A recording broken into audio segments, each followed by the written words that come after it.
What's up, DC? Opendoor is coming to the DMV. Until now, we haven't had any of the large iBuyer platforms purchasing homes in our area, but now we do. It is the largest iBuyer in the country, Opendoor.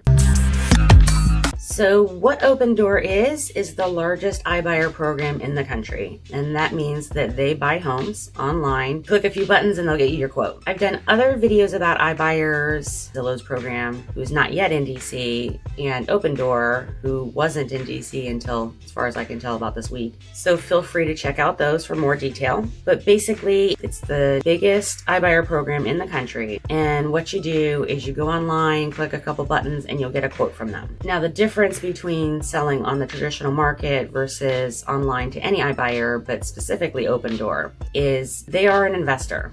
So instead of selling to a homeowner where they're willing to pay market value, you are selling to an investor who wants to buy it at less than market value. They can renovate it and flip it for a profit. They're out there to make some money off of it. A traditional homeowner buying the home is usually happy to get it for about market value. I mean, of course, who doesn't like a good deal, but they're happy to get it for about market value, live in it for 5 years, and then take the equity off of that rather than getting a really big discount in the beginning.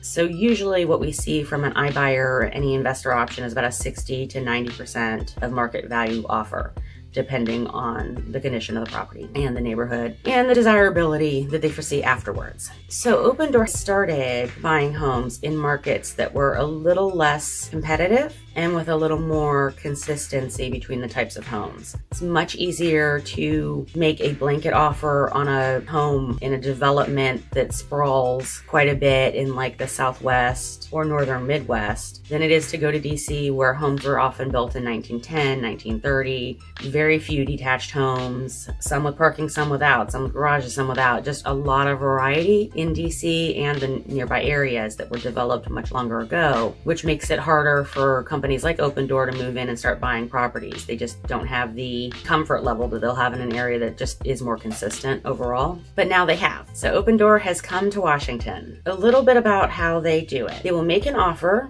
and it's usually based on after repair value, ARV, and then they do charge fees, and you don't forgo the inspection of your home.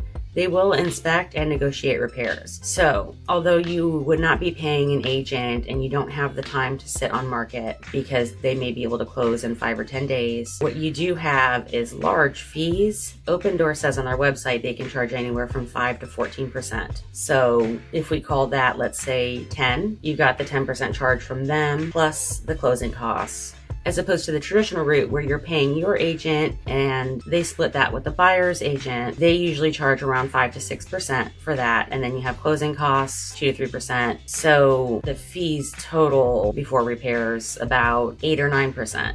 As opposed to what Opendoor is charging, 5 to 14, let's say 10 plus closing costs, 12 or 13% on top of what they are offering you, which again is often less. So it does save you time. And if the offer is good, maybe it is worth it.